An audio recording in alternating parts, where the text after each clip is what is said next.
Hello everybody, this is Mr. Mercier. This is going to be our second part on some real life sine and cosine problems. So this one's going to be a little bit different because there's going to be a Google Doc. So you're going to have to pause this 3 times and do the problems and put them into the Google Docs. So first off, let's start off with a little bit of okay, so I'd like you to find there's a multiple different correct answers to this problem.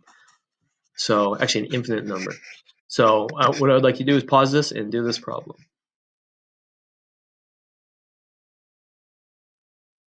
Okay, so now that you have done this problem, we are going to go to the notes here. We're just going to do 2 word problems, and then you're going to do 2 word problems. So let's take this example right here. So you got something's on a string and you pull it way down to the floor, and then you're going to start your time. So the height above the floor is 10 millimeters, and then the mass is released, and then it starts going up and down, reaching a max and the minimum heights of 20 millimeters and 10 millimeters. And this all happens in 0.8 seconds. Now, there's a lot of things that kind of go up and down or move left and right at a constant rate, such as like a Ferris wheel or a piston inside of a car. Eventually, this mass would slow down and the height would kind of hover just where it would be on the where it's hanging freely. It's something called damped oscillation, but for right now, we're just going to look at in the 0.8 seconds. Okay, so assume that this thing kind of goes on forever. So the first thing you should probably do with any of these problems, like last week, you should just try to sketch out a graph of it. Okay, and then the questions are going to be find a sinusoid function, and then how many seconds is it? 17 millimeters over 1 cycle. Okay, so part A. So I'm just going to draw a quick sketch of this thing. Right. So at 0 seconds, it's at 10. At 0.4, it's at 20, and then at 0.8, it's going to be over there. So that means that my period is 0.8. Right? So to come up with an equation for this thing, okay, we're gonna have to figure out, what's the amplitude of it, what's the midline of it. So in between the max and the minimum, there is 10 millimeters. So half of that's 5. That's going to be my amplitude, and the axis of the wave or the midline is going to be right at 15, right in the middle. All right, right. The axis of the wave is right here at y equals 15. Okay, and then my amplitude is going to be 5. So since my period is point B, is 0.8, you need to figure out what the B is going to be. That's going to go right here in my equation. So to figure out what B is, you have 2 pi over B equals 0.8. And then you're going to solve it for B, and you're going to end up having B be 2.5, right? Because you'd multiply both sides by B and divide by 0.8. So that cancels out, that cancels out, that cancels out. So 2 divided by 0.8 is 2.5. So in our equation, now you could have done sine, cosine, you could have done any of these to figure out what it is. So if I did cosine, okay, I'm going to start right here, right? Because cosine starts at the top, right? And this thing is going to get moved over 0.4. So our equations that we're going to use, okay, no matter if we do sine, cosine, negative cosine, the amplitude's always going to be 5. My axis of the wave is always going to be 15. And my B is going to be the same. The only thing that's going to change is where I start from. Okay, so if I wanted to do sine, I could be right here, and it would be x minus 0.2. Okay, if I wanted to do cosine, I could be right here.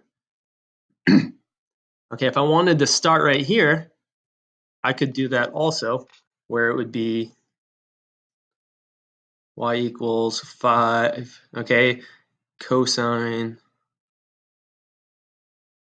2.5 pi times t plus 15. Now, the only thing that's different is cosine starts at the top. If I want to reflect it over the x-axis, I would put just a negative sign out front there. So that would be another correct equation for this. For a lot of these word problems, it would make sense to do cosine because you're always going to have usually a maximum point. That's good way to start, and you just got to see how far right you're going to have to go to get to that starting point.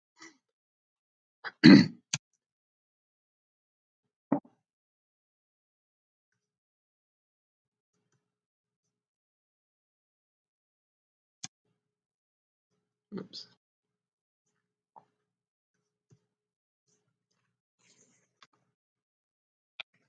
Oops, let's see, I already saw this.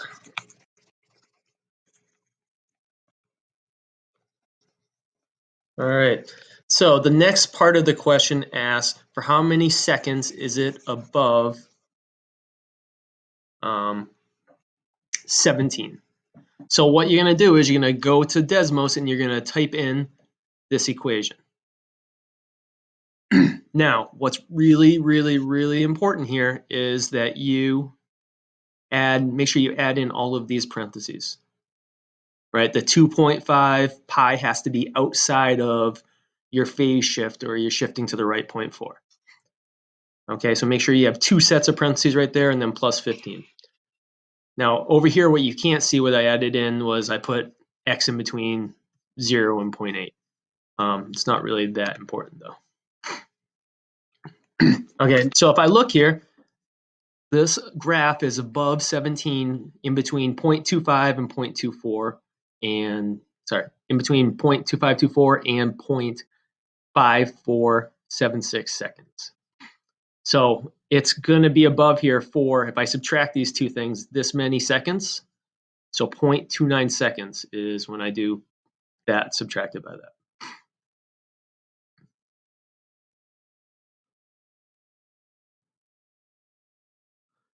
All right, now I would like you to pause the video and you are going to do this problem. Okay, now we didn't really do one like part B, but part B is basically you're just going to plug that in for x into your equation. But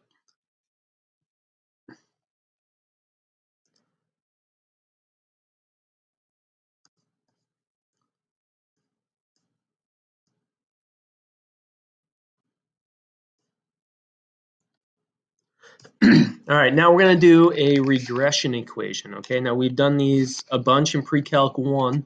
Okay, but you can also do a sinusoid. It's also a feature on your graphing calculators if you'd like to do that. But let's look at and you're going to have to do one of these for your test on this section. So let's look at our regression equation in Desmos. Okay, so this is actual data from temperatures in Helena, Montana. Okay, so according to your equation, what is the temperature halfway through September? And then according to your equation, when will the temperature be above 53? So what we're going to have to do, we're going to have to type this into Desmos, our data. So the way you do that is once you're on the Desmos, you are going to hit the plus button and go down to table. Okay, and select it, and then you're going to enter in all that data from Montana.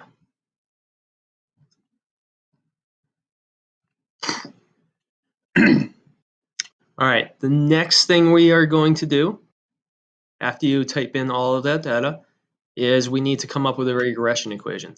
So the way that you're going to come up with a regression equation is, well, first off, let's look at it. Let's get a good view of our data. So to get a good view of our data, if I notice I have, I want to change I'm going to go up in the right corner and there's a wrench. So just to get a view of our data.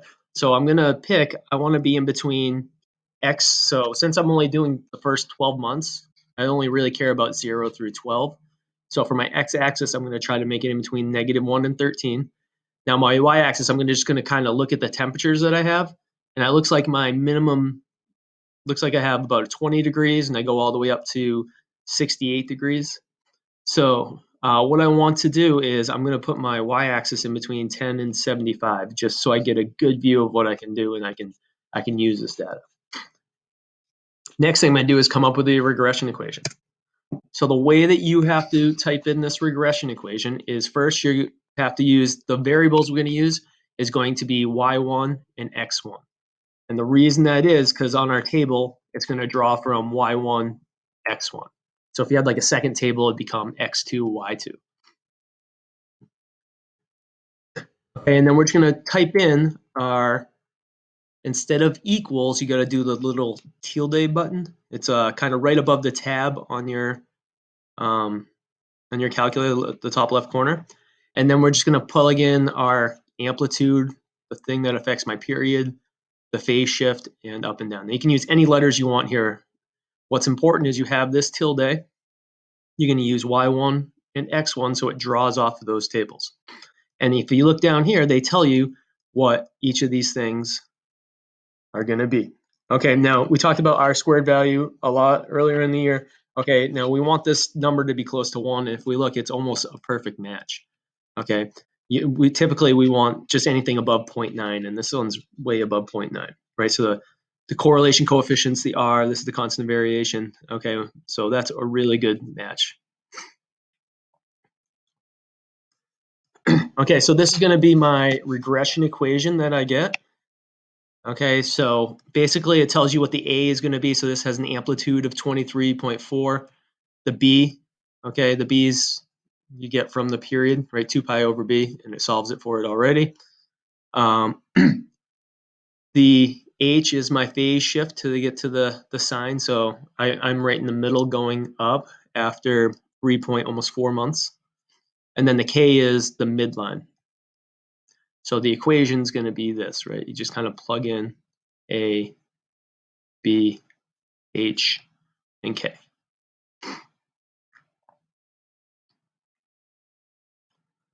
All right, so now we're going to use this regression equation to figure out what the other stuff is. So according to equation, what's the temperature halfway through September? Okay, so September is the 9th month. So since it's halfway, we're going to just plug in 9.5 into the equation. Right, so you could just kind of put that right in there. So I'm going to get that it's going to be 50.195 degrees.